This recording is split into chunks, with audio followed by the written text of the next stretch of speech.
Ok. Sinon ça tiendra peut-être plus. Ah ouais.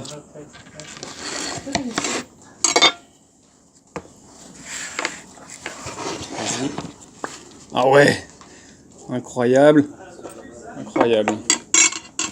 Et là, moi ça va jamais marcher. Super. Non. De quoi? Il y a une alarme au feu là. Ouais, mais du coup là, Il faut descendre, moi. C'était pas comme ça.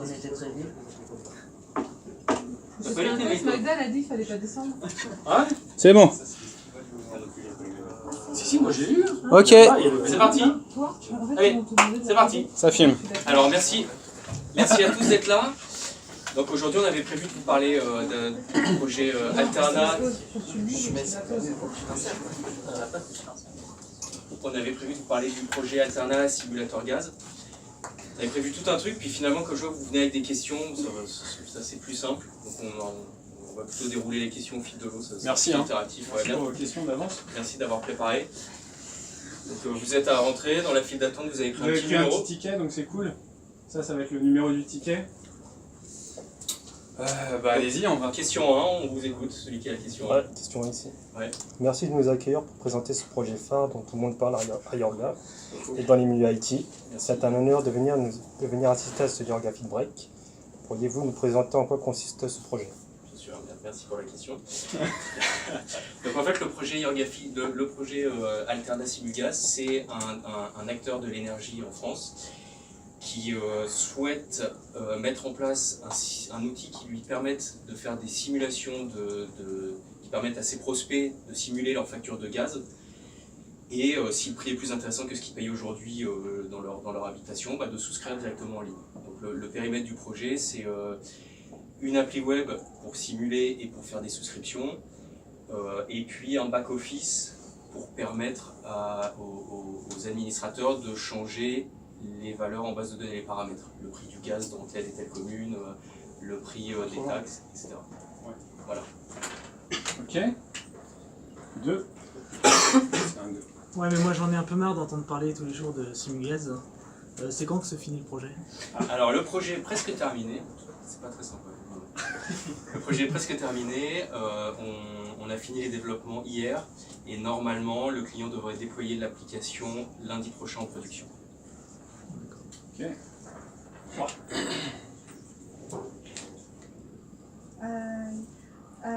Quoi qu'on dise concernant cette infraction présente et conformément aux tentatives d'uniformiser chacune des hypothèses éventuelles et à venir pour le long terme.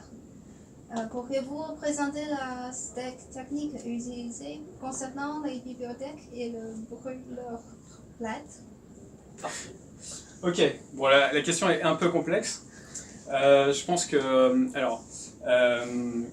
en gros, on s'est basé sur donc c'est pas boilerplate, c'est boilerplate, mais on s'est basé, ouais, c'est fait exprès d'écrire mal la question.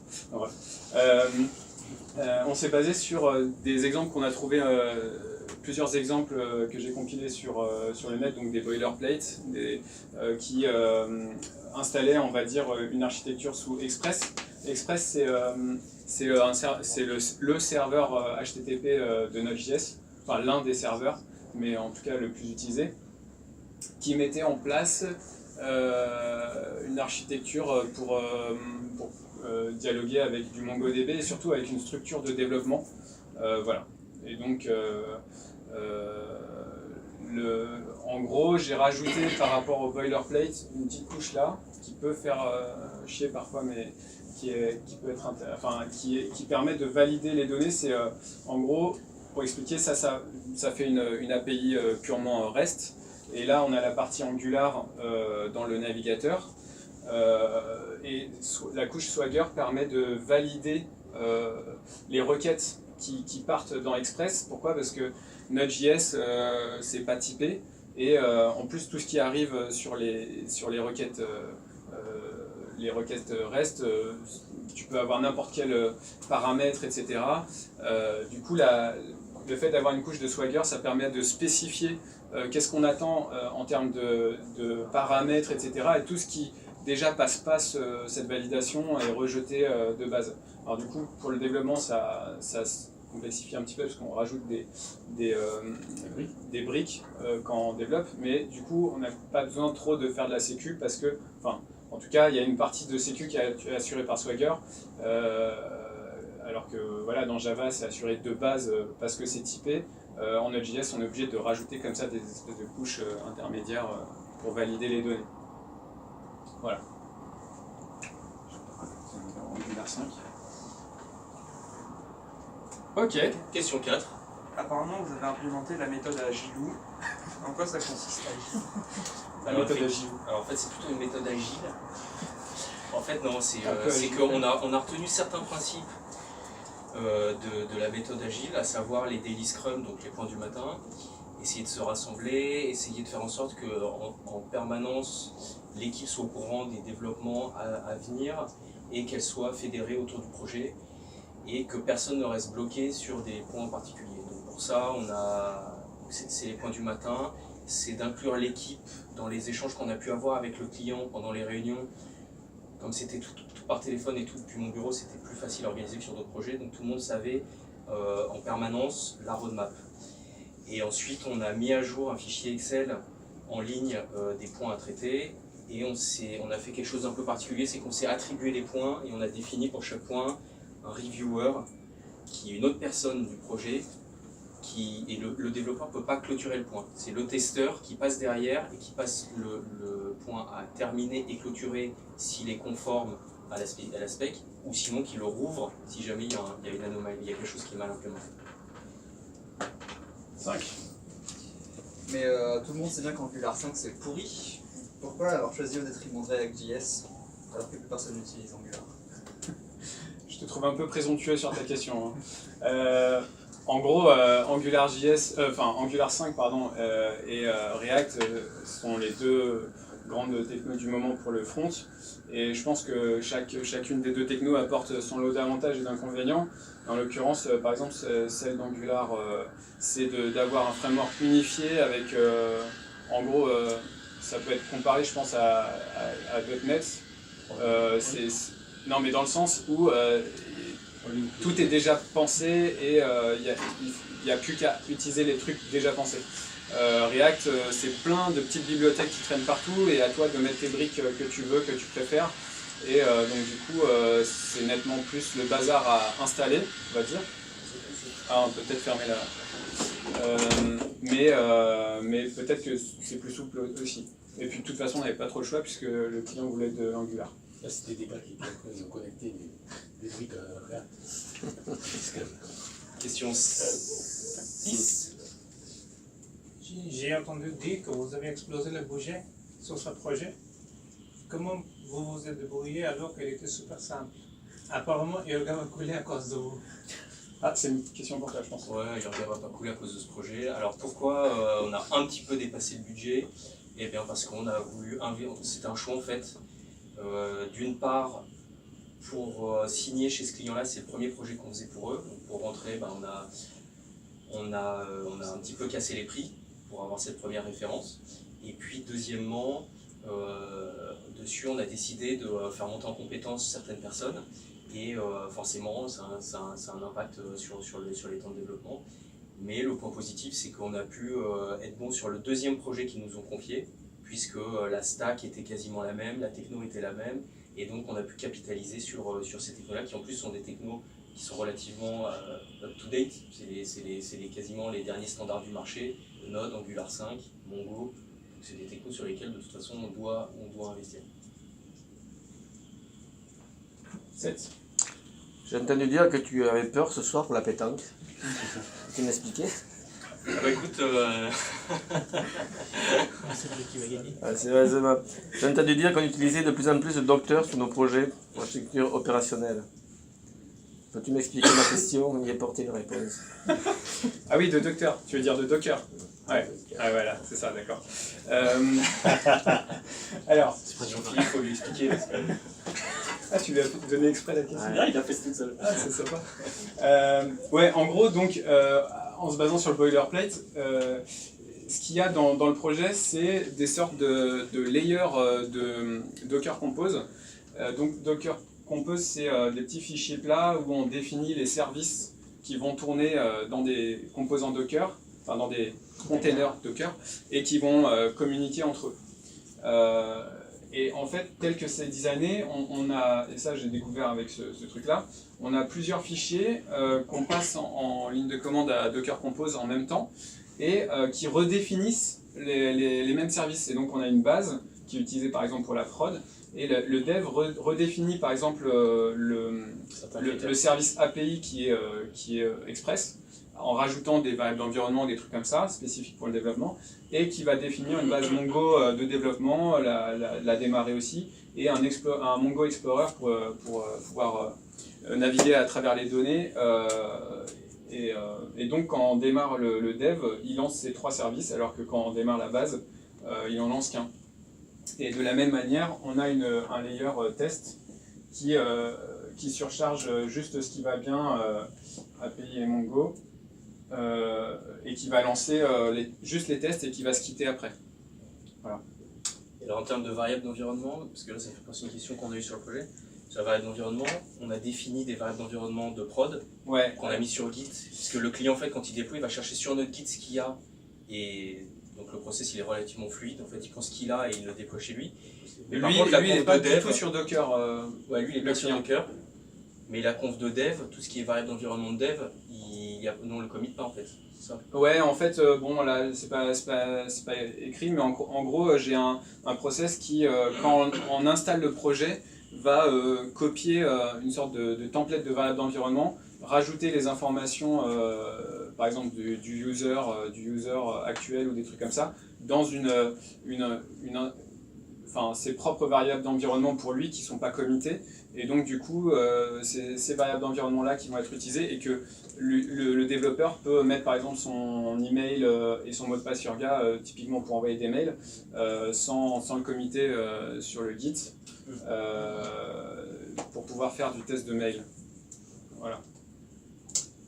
Et on a une bibliothèque qui permet, qui s'appelle RC, qui permet en gros quand on lance Express ou n'importe quel programme Node.js, qui permet de soit spécifier en paramètres du lancement des choses qu'on veut définir à l'intérieur du programme, soit de lui passer en variable d'environnement, soit de lire des fichiers dans l'arborescence en remontant comme ça de parent en parent, et lui il agglomère toutes les valeurs des variables pour au final lancer la configuration du programme.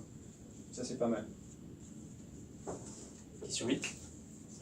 Contrairement à ce qu'on entend dire, je sais que les projets Yorga sont tous parfaitement gérés. Quel process et outils utilisez-vous pour suivre le budget? Alors ça c'est intéressant. On a en fait... alors, ça pète un peu, non? Complètement. sur l'aspect suivi du budget, là c'est important de mettre à jour ses CRA et de mettre à jour ses Redmine pour savoir effectivement où on en est. Pourquoi? Et après, parce qu'en fait nous on consolide ces fichiers-là, on consolide ces données-là pour d'une part savoir ce qui a été consommé sur le budget, et ensuite ça c'est la responsabilité du chef de projet de maîtriser le reste à faire avec une estimation pour être capable de savoir si on est à peu près, on va atterrir à peu près dans les clous, plutôt au-dessus, plutôt au-dessous quand ça arrive. Et donc du coup on a ce qu'on appelle des fichiers FSP. C'est en fait des outils de suivi budgétaire de nos projets qui nous permettent d'avoir des estimations de si on est bon ou si on n'est pas bon. Voilà. 9. Alors, question pour Anthony. Connaissant ton esprit d'analyse critique, de synthèse et ton intelligence surdéveloppée, as-tu identifié des limites à l'architecture que tu as utilisée? Déjà, merci. Un peu, là. Ouais. Les limites de l'architecture, il y en a quelques-unes quand même. Donc j'ai déjà cité le fait de, par exemple, quand on rajoute un champ quelque part, dans l'interface, typiquement vu que c'est un formulaire, l'application c'est un formulaire, si on rajoute un champ, il faut le rajouter dans le composant du champ, dans le service qui va interroger l'API, dans la définition du Swagger, et derrière dans le contrôleur qui va qui va interagir avec la base de données. Donc dans le modèle, on utilise un truc qui s'appelle Mongoose. Donc voilà, il y a plusieurs définitions un peu de partout comme ça. Qu'est-ce qu'il y avait comme autre limite? Quand tu fais de la validation, quand tu valides les champs, il ne faut pas valider à plusieurs, il ne faut pas valider un client et sur le côté serveur. Non, ça c'est... Ah oui, ouais, c'est ça, ouais. Par exemple, oui, voilà.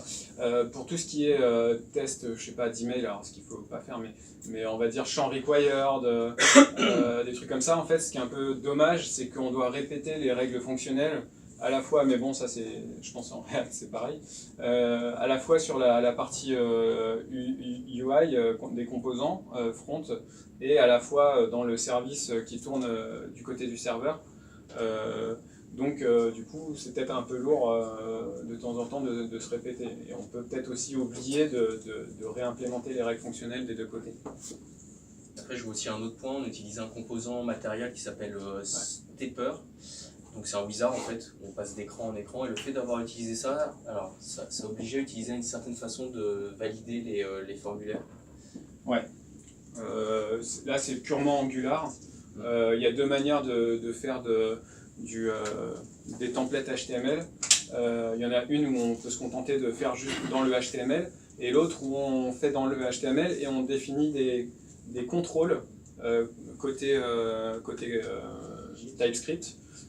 Où on doit associer le formulaire avec le contrôle en face, et donc du coup c'est un peu plus verbeux, et le composant Material, qui est une bibliothèque graphique de composants développée par Google, imposait, donc le stepper imposait de passer avec ce mode là, et donc du coup c'est assez verbeux côté TypeScript. Voilà, après ça a d'autres avantages, mais bon. Question 10. C'était une des premières fois où on n'utilisait plus Bootstrap, mais une autre... Matériel. C'est la première, ouais, c'est notre premier projet Material. C'est aussi une des raisons pour laquelle on... Materialize. Le truc de non, Material. D'accord. Material, ouais, c'est aussi une des raisons pour laquelle on a passé plus de temps, c'est qu'on ne connaissait pas le framework graphique. Le design des applis prend quand même beaucoup de temps. Et on a découvert à la fois le Flex Layout, ce dont j'avais parlé d'un fois, on a découvert les composants matériels, donc forcément dans le design de l'appli ça prend plus de temps. 10. Un soir, nous avons entendu le client hurler dans le haut-parleur tellement il était en colère. Pourriez-vous nous expliquer quelles ont été les relations avec le client et comment vous avez pu être aussi mauvais? C'est sympa, alors je sais pas. Je sais pas si on va faire la réunion sur... De toute façon, ça fait 2 semaines qu'on doit la faire, donc ah oui, c'est vrai. j'attends plus trop maintenant. Bam, 2 fois. Alors, en fait, le client s'est mis en colère un jour, effectivement, où on n'a pas pu répondre tout de suite, parce qu'elle s'attendait à avoir une livraison un lundi, qu'on était mercredi, qu'elle ne voyait rien passer. Bon, pas de chance, elle s'était plantée d'une semaine, donc en fait, on avait encore 3 jours d'avance. C'est vrai que quand on a mis le haut-parleur, ça a gueulé fort. Et puis sinon, les relations avec le client, elles étaient plutôt bonnes. C'est très particulier comme contexte, parce qu'on les a jamais rencontrés. On les a jamais vus, ils ont travaillé avec nous, ils sont à Poitiers. On n'est pas allé les voir encore, voilà, on se connaît pas plus que ça.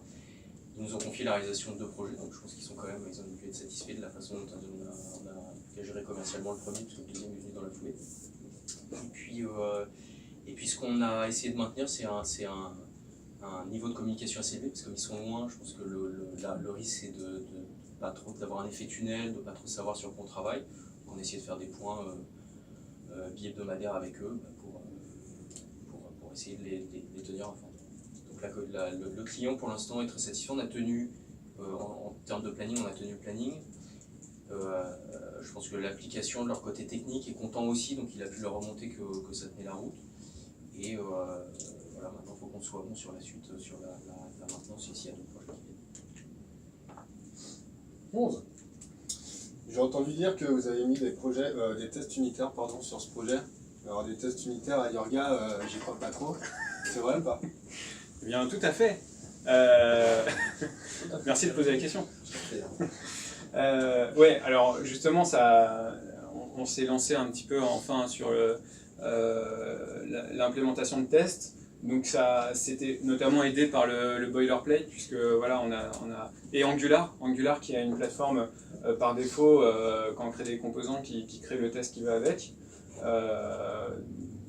et qui a une seule manière, enfin en tout cas là, une manière principale de faire des tests, donc du coup il n'y a pas à chercher les composants, etc. Machin.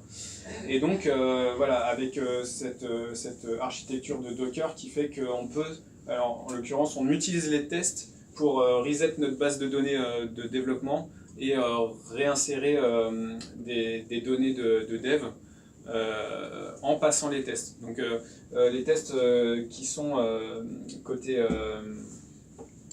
côté serveur en fait vont lancer un faux express et ensuite vont tenter de faire une requête à la place du browser, on va dire, comme s'ils étaient le browser, et de récupérer les données.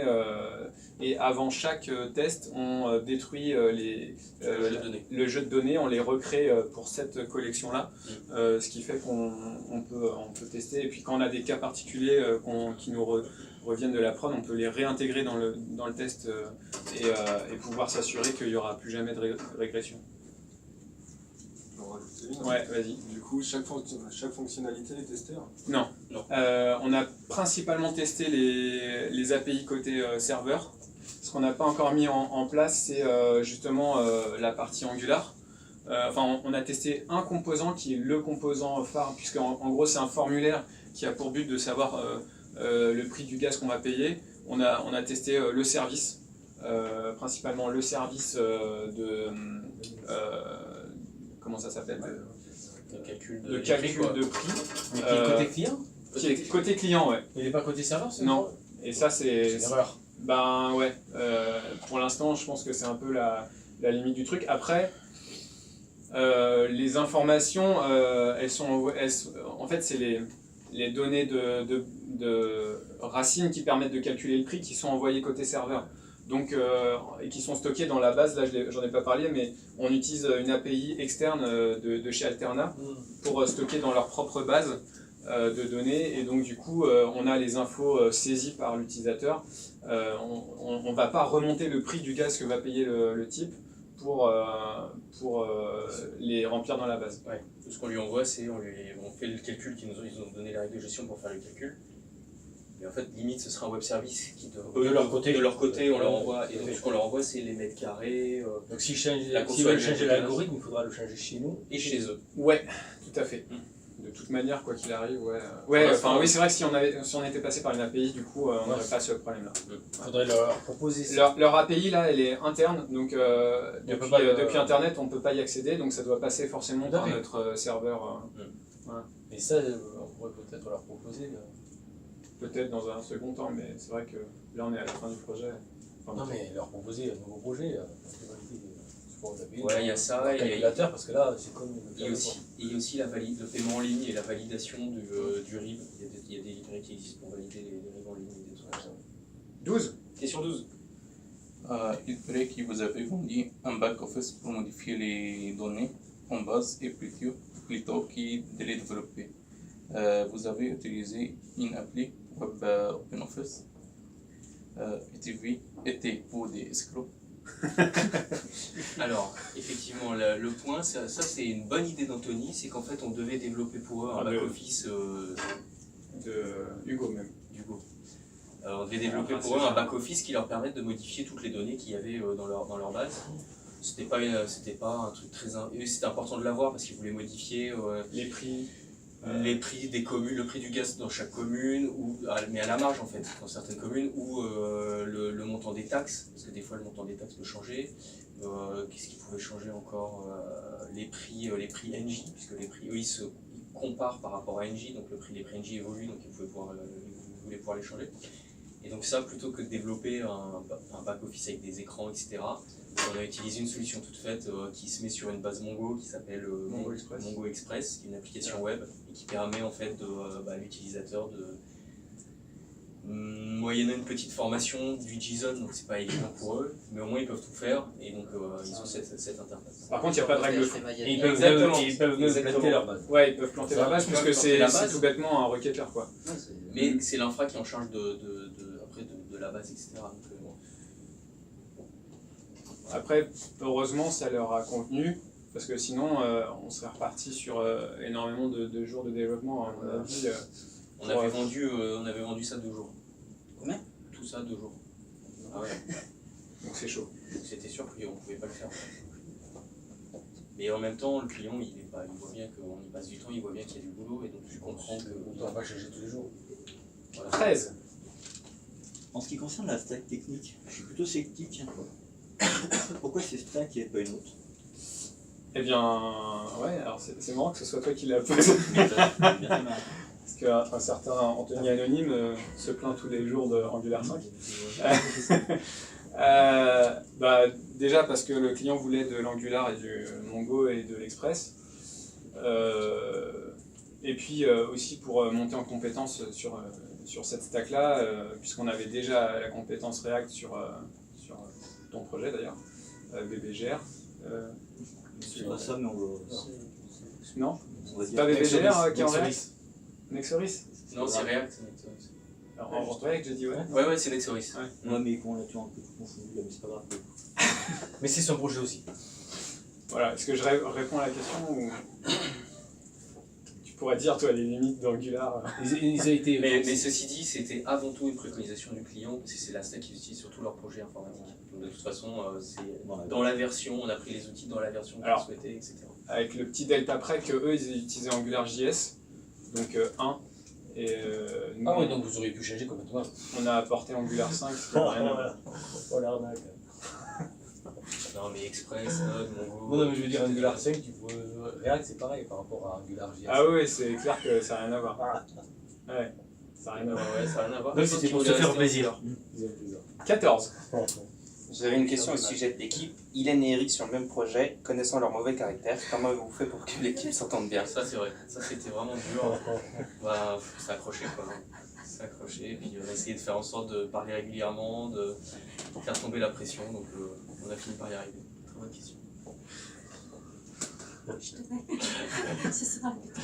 Ah ouais, ah non, on va pas la pétanque, j'ai dans la même équipe. Il va y avoir des lancers de poids. Non mais elle va faire des mauvais tirs, ça c'est pas mal. Oui, Hélène, tu devrais te venger. Ah non. Franchement, là. Il faut préciser pour la postérité que la question est biaisée hein, quand même. Pourquoi? Parce que c'est un peu l'inverse qui s'est passé, mais sympa de la poser comme ça quoi, super. Ouais, c'est vrai, c'est sympa. 15. De mon point de vue, ce projet est une grande réussite. Client satisfait, code propre, architecture clean, ergonomie au top. Quelles sont les perspectives commerciales avec ce client? Super tenir, hein. Super t'avoir là. Écoute, les perspectives avec ce client, c'est d'aller les rencontrer d'ici, je pense, mi-septembre. Une petite pause estivale, mais on va essayer d'aller les rencontrer après.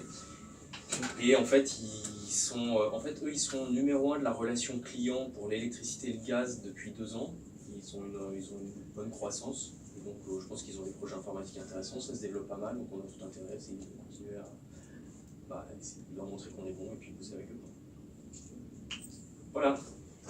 Est-ce qu'il y a d'autres questions qui n'étaient pas, auxquelles vous n'y avez pas pensé a priori? Merci d'avoir en tout cas participé de... Ça n'est pas intégré Jasper dans le schéma. Alors Jasper en fait c'est parce qu'il vient sur l'autre projet plateforme de souscription là-dessus, on n'avait pas de... Ni le système de mailing. Ni en mailing provider, ça venait sur l'autre projet. Ouais. Mais comme on fonctionne avec des Docker, je pense que c'est...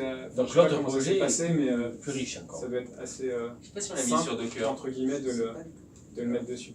En plus, il a une image... Bah ouais, complètement, ouais.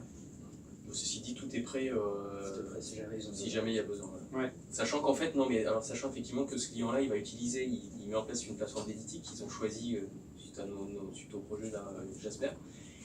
Et donc, de toute façon, il y aura un Jasper, donc les projets qui viennent, s'il y a besoin de génération de PDF, on sait qu'il y aura cette brique-là chez eux. D'accord. Accessible via API. Ouais. Oui. Ok, bah merci à tous. Super, merci. Merci pour toutes ces questions pertinentes. Ah ouais. Merci pour ces questions, vraiment, vous êtes... certaines étaient un peu dures. Non, c'est un bon public, c'est un bon public. C'est chouette.